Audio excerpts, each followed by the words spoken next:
in the first of a series called Venezuelan Conversations, produced by the Venezuelan Solidarity Campaign here in Melbourne. Each conversation that we're going to be running will look at a particular topic. We're going to be looking at past, present context of Venezuela and what relevance there might be for Australians. My name is Helen Woolley, and with me is my co-host Joe Montero. And we have a particular interest in Venezuela because we went and visited Venezuela in 2020, just before COVID struck, and we spoke with a lot of people from lots of different walks of life in Venezuela.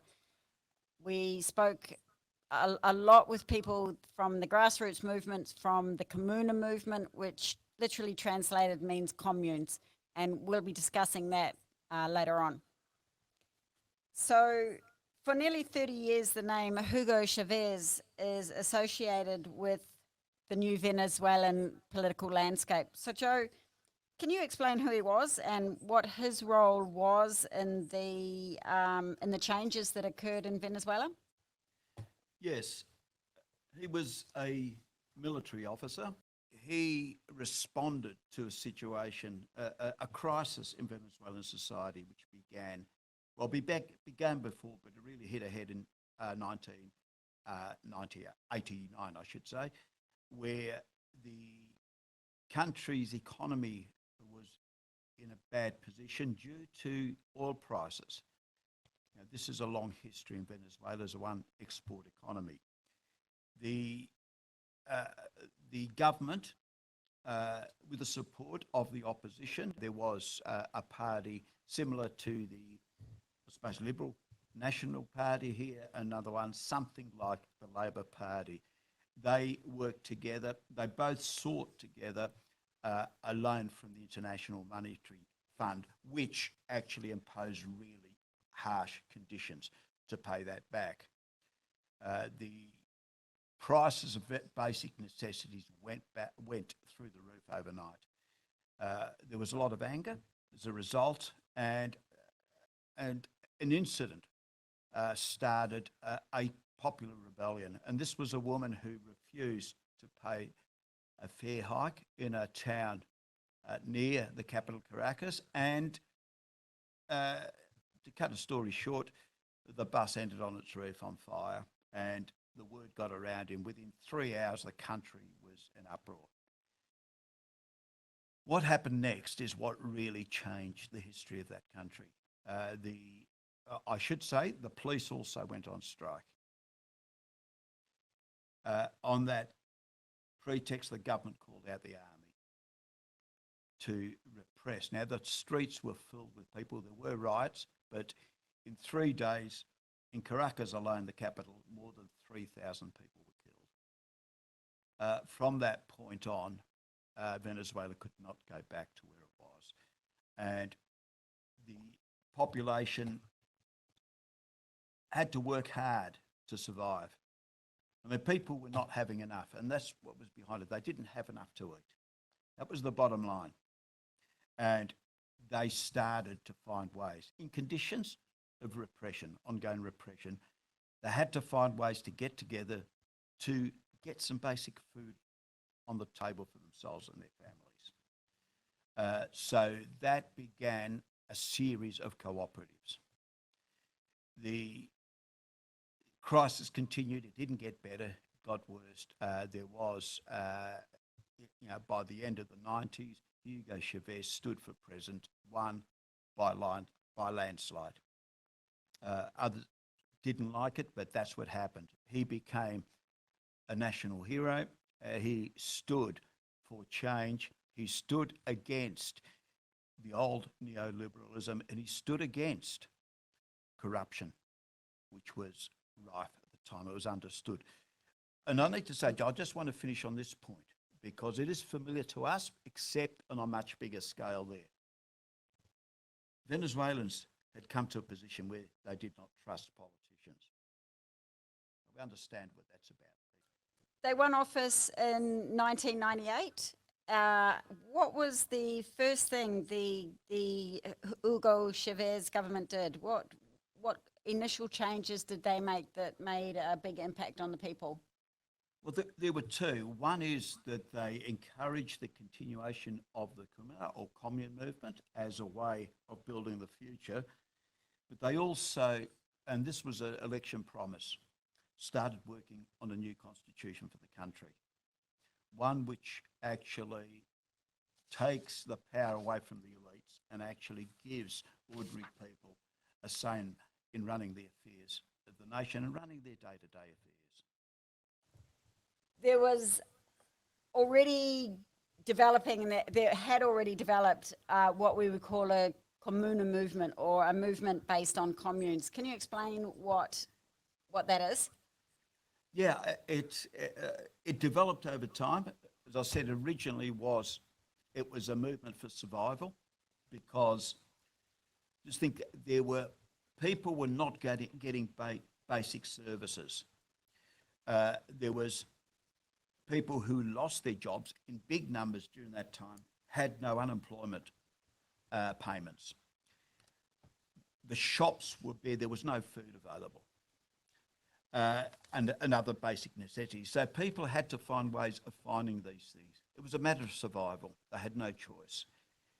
But since then, there have been some developments, and they've become a permanent feature of Venezuelan society. And with the encouragements of the Chavez government, they began to expand in all sorts of areas. Now, this is a movement that involves millions of people, literally. They have a number of functions. There are those that provide basic services, for example, education, childcare. There are those that provide healthcare. There are those that actually provide, not so much provide, but they actually supervise. For instance, if you're depending on a government department to collect the garbage, there is often in the local area an organisation, a comuna, which actually supervises and makes sure that that's done and it's done properly. So that cuts across services. So The third one, I just mentioned, the third one is building new production, whether it's producing food or other needs, and creating jobs. I should add a fourth, really, because that's a more recent development, is they take the fourth element to defend what they have gained. So in other words, people are organised as defence teams as well. So is the comuna movement primarily in the country, or does it also apply to the city as well? It applies to both. It's through the country. I mean, it's so extensive that even the opposition has its own comunas. Right. Can I say one of the areas, particularly in the city, I mean, it's in the country as well, but in the city, the comunas involved in is actually the provision of housing.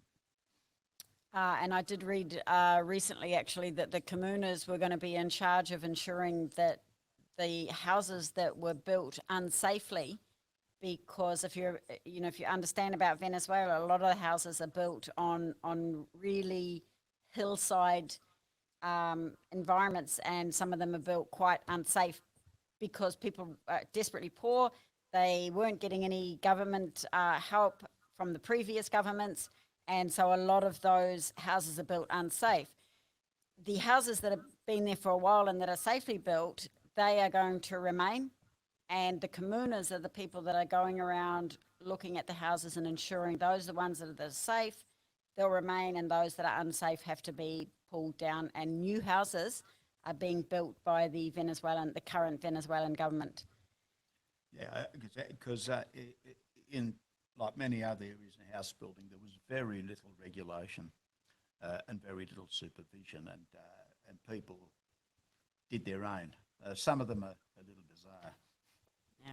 So when we're thinking about the comunas being involved in that decision-making processes, that they're able to decide which houses are unsound, which ones are sound that can stay, what type of democracy or what kind of involvement does that include?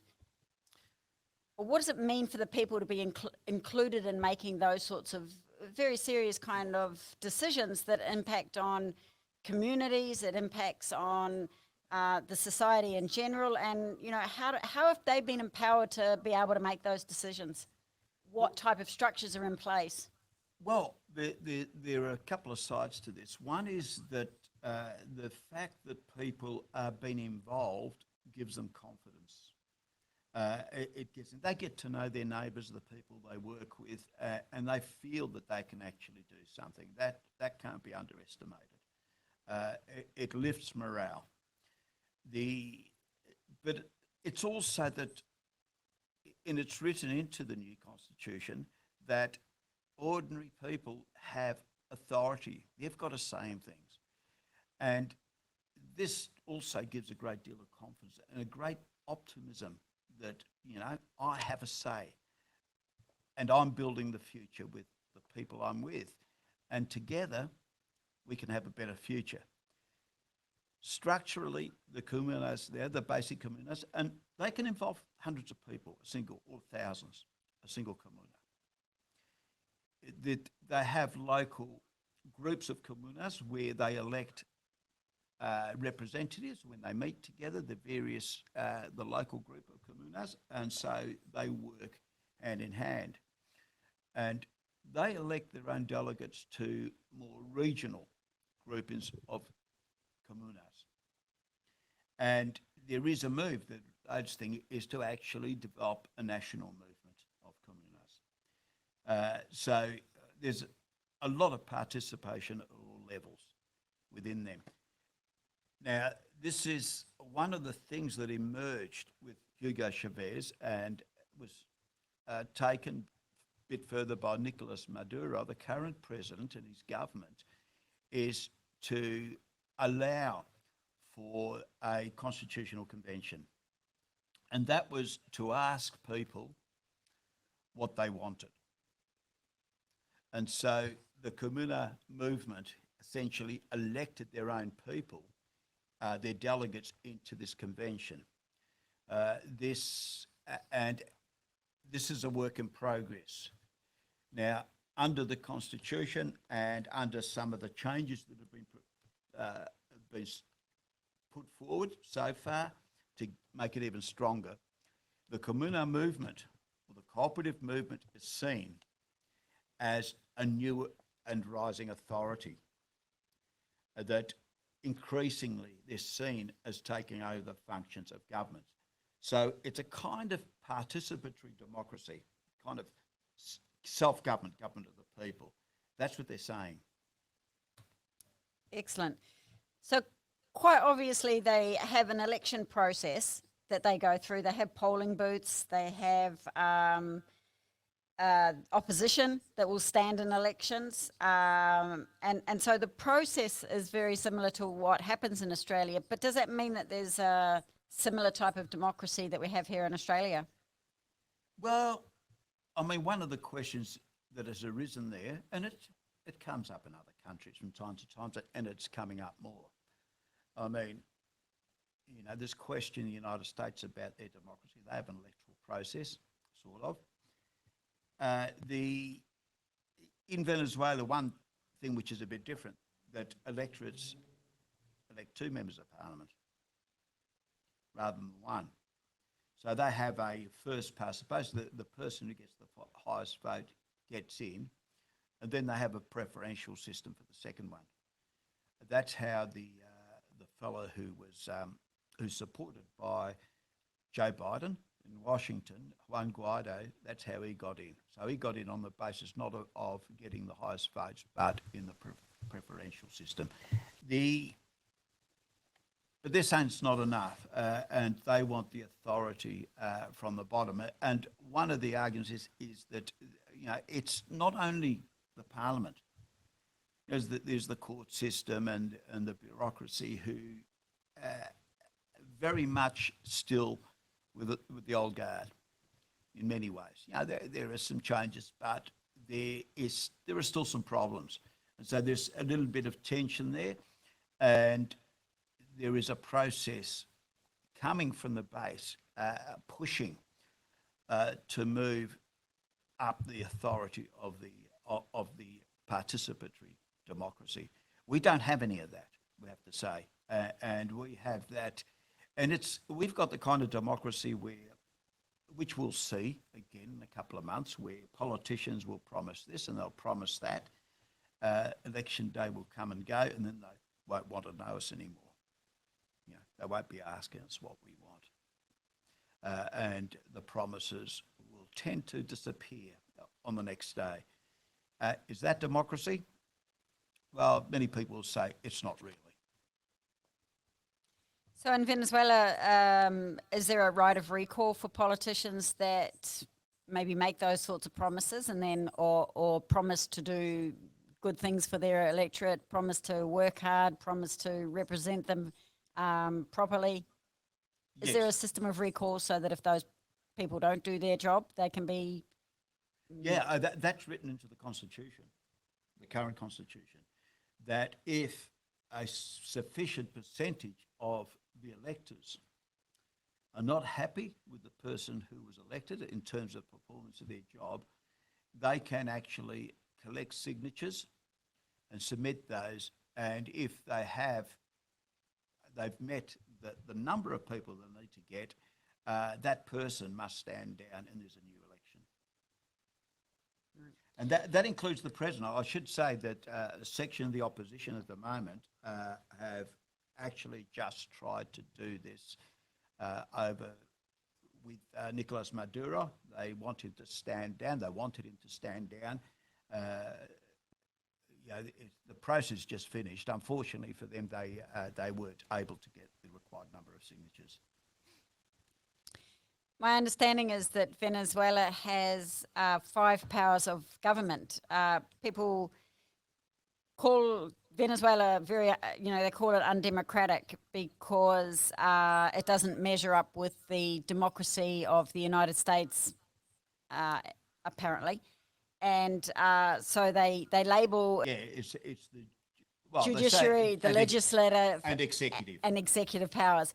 In Venezuela, they have 5 powers. They include also a process for overseeing elections and what's called a morals power, which is basically looking at the system and saying, well, we want to make sure that the continuing process is good for the people. And we don't have that, and this is reflected in their constitution as well.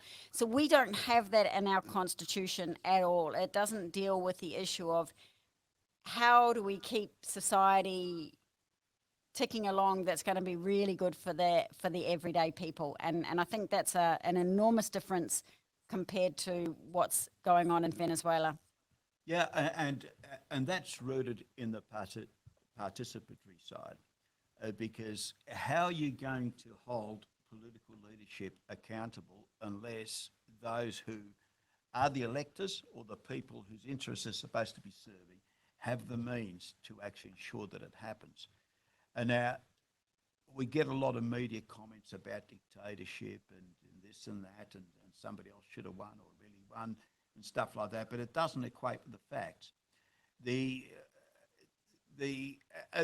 have a similar thing, and I think it's a fallacy to say that those branches operate separately, and that's why you need the extra power, because the reality is, and we have that in Australia, those who sit in the parliaments or the executive and those who heads of departments, etc., and I'd say those who lead the boardrooms of major corporations are more or less the same people. It's a narrow section of the population that move in their own circles, understand their needs very well, but they don't compute with our needs.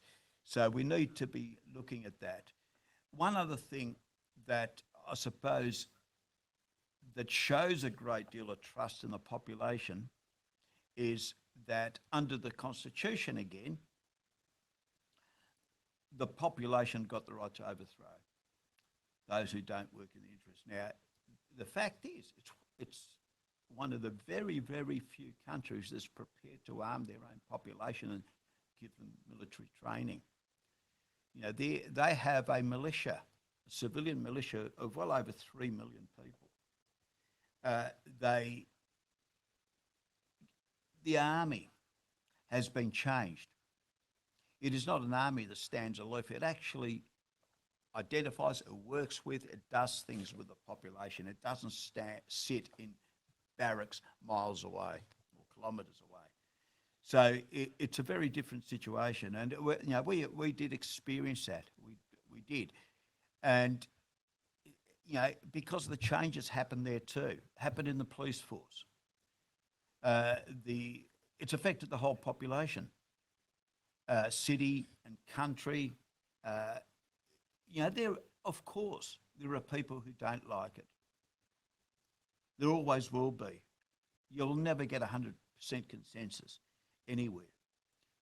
But we need to look at where this is coming from, and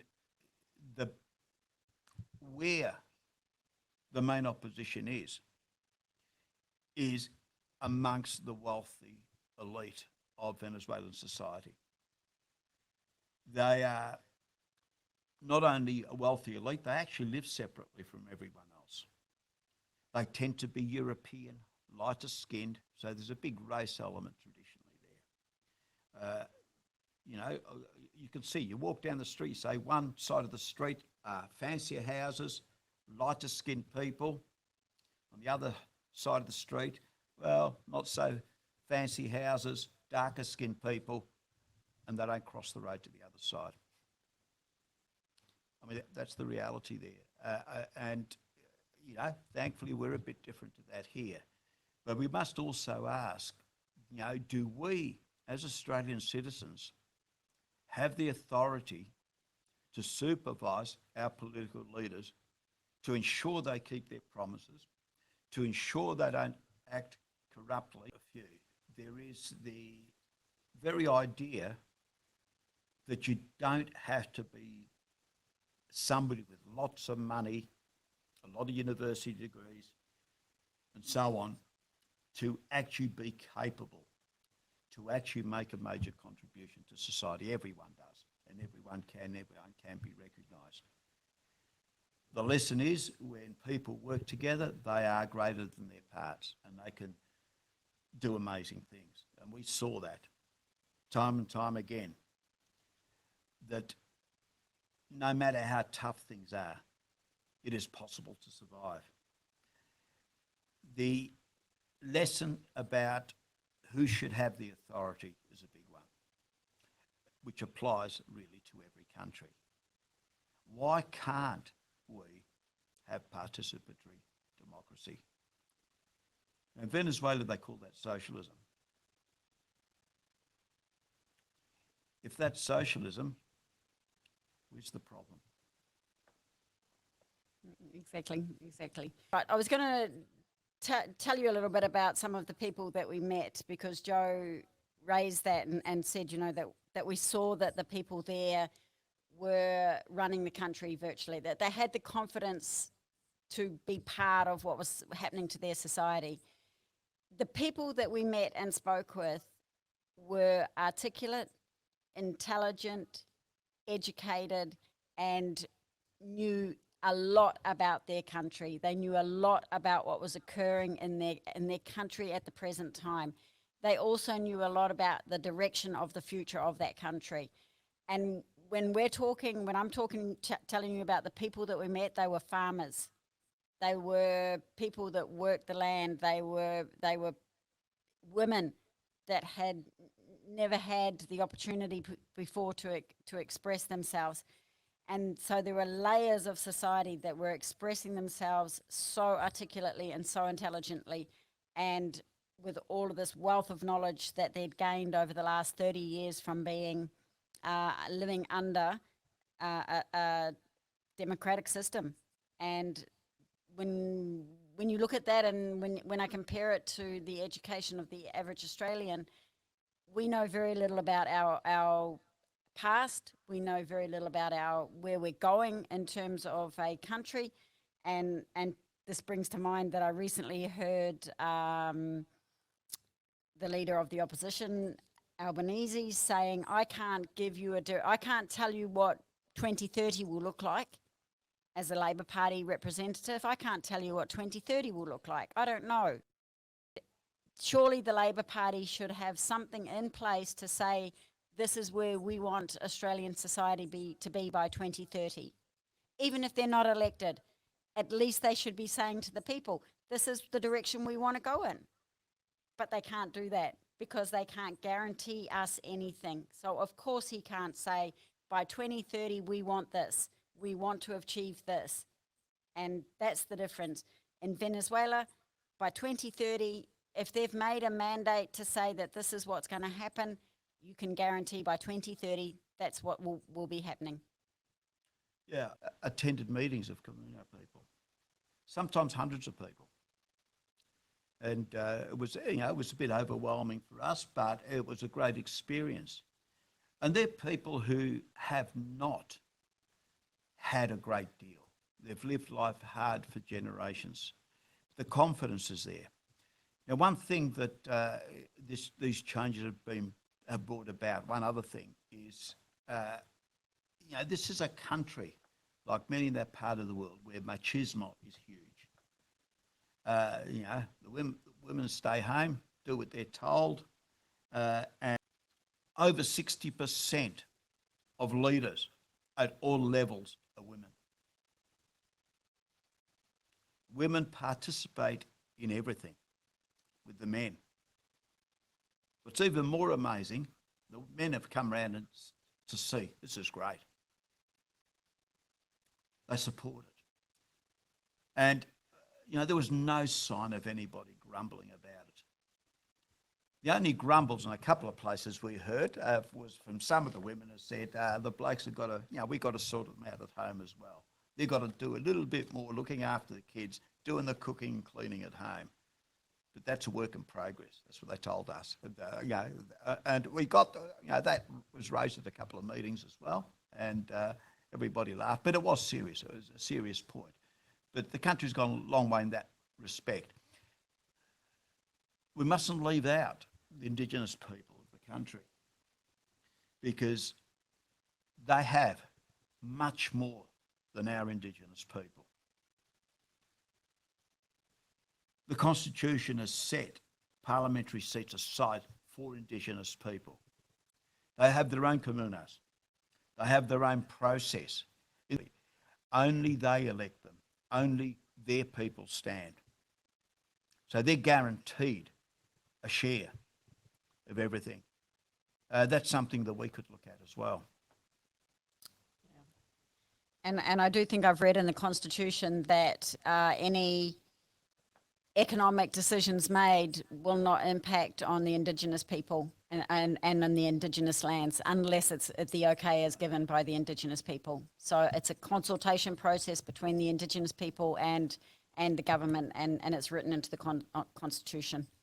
So again, as Joe said, that's another thing that we can learn from Venezuela. I mean, one of the big changes or one of the big needs of Venezuela has been land reform, and certainly the one side's the Indigenous people, but there's also the large part of the population that makes their living off the land.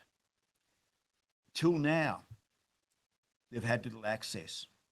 The land has been owned by a small group of latifunda landowners who are generally the same people involved in the oil industry, who neglected to grow food, who neglected to use their lands, but they didn't allow the population who needed that land to live on to access that land.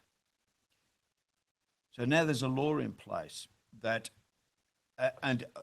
so one step back, I should say that a lot of the big wealthy landowners don't live there. They have more than one estate. Often they don't work it at all, but they don't allow anyone there. They live in Miami as a rule. So if there's land not being used, local people have a right to go on that land and use it if they can prove that they're using it productively, over 2 years, and then it's not being used for anything else, they can apply for title to the land, and it's generally just a formality.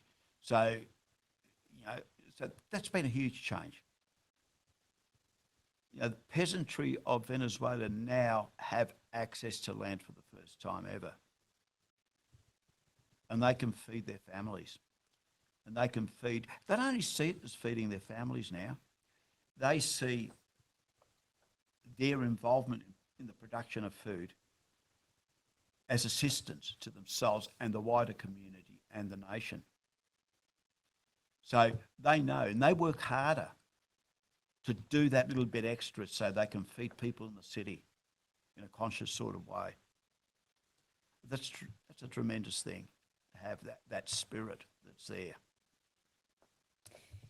Excellent. So just to finish and to summarise, Venezuela is going through a process of change. It's going to continue. It's going to face the wrath of the United States for lots of reasons.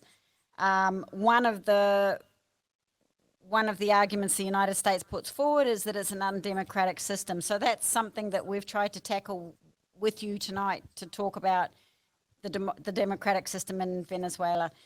So they've called their process the Bolivarian Revolution, and they say that their economic and political system is socialism. So in our opinion, the lessons of Venezuela show us a way forward.